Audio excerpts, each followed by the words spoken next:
Pada zaman kuno Tiongkok, ketika langit masih dekat dengan bumi dan para dewa masih berbisik lewat angin, hiduplah seorang gadis pemberani bernama Bai Luo. Ia bukan gadis biasa, rambutnya hitam legam sebahu, matanya jernih menatap dunia dengan rasa ingin tahu yang tak terbatas. Bai Luo adalah pengelana. Ia tak pernah takut menjelajah hutan terdalam, memanjat gunung tertinggi, atau menyusuri lembah-lembah yang bisu. Suatu hari, langkahnya membawanya ke sebuah tempat yang konon hanya terdengar dalam dongeng tua, Laut Yeyin, lautan legendaris yang disebut-sebut sebagai tempat para dewa turun bersemayam. Airnya berkilau pink keunguan, seperti sari bunga sakura yang dicampur cahaya bulan.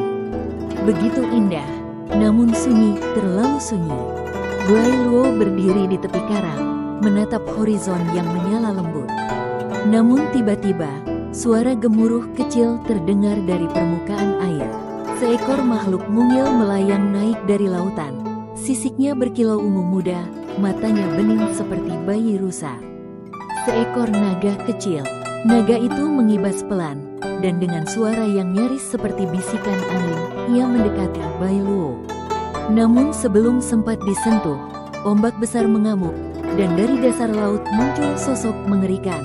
Monster laut, tubuhnya hitam legam, matanya merah menyala, dan lengannya panjang seperti belalai gurita. Ia mengincar sang naga. Bai Luo tak berpikir panjang. Ia meraih naga kecil itu, melompat ke daratan dengan cekatan. Monster laut meraung, tapi kekuatannya terhenti di batas pantai. Ia tak bisa keluar dari lautan, disegel oleh kutukan para dewa kuno. Namun masalah belum usai. Sang naga mungil terkulai lemah di pelukan Bai Luo. Nafasnya makin tipis. Ia adalah makhluk laut. Di darat, ia perlahan mati. Tapi di laut, ia diburu. Tak ada tempat untuknya. Bai Luo menangis.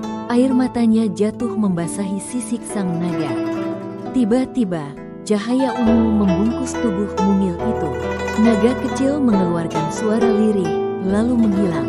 Yang tertinggal hanyalah sebilah pedang berkilau ungu. Gagangnya dihiasi sisik naga dan ukiran angin laut. Pedang naga ungu. Bai Luo terduduk, menggenggam pedang itu dengan hati remuk. Namun dari kejauhan, suara-suara mulai terdengar raungan dan jeritan kecil. Dari lautan muncul makhluk-makhluk yang telah lama bersembunyi dari teror monster laut. Seekor penyu tua berumur 30.000 tahun, yang punggungnya seperti pulau kecil, ubur-ubur gundala berwarna kuning cerah, yang selalu berpindah-pindah agar tak ditangkap. Mereka semua menatap Bai Luo, penuh harap. Sadar akan kekuatan baru yang dimilikinya, Bai Luo mengangkat pedang naga ungu. Dari pedang itu memancar cahaya suci, bukan sekadar kekuatan, tapi kebajikan, keberanian, dan cinta makhluk hidup. Ia melangkah kembali ke bibir laut. Monster laut menyambutnya dengan tawa mengerikan. Tapi tawa itu segera lenyap saat pedang Bai Luo menebas udara. Ombak terbelah, laut bergemuruh, dan kilat ungu menyambar dari langit. Dalam satu tebasan, monster laut hancur menjadi serpihan air dan debu. Laut Yeyin tenang kembali. Makhluk-makhluk laut bersorak, dan air berubah menjadi jernih. Aura dewa kembali memancar, namun kali ini bukan sebagai misteri, melainkan berkah.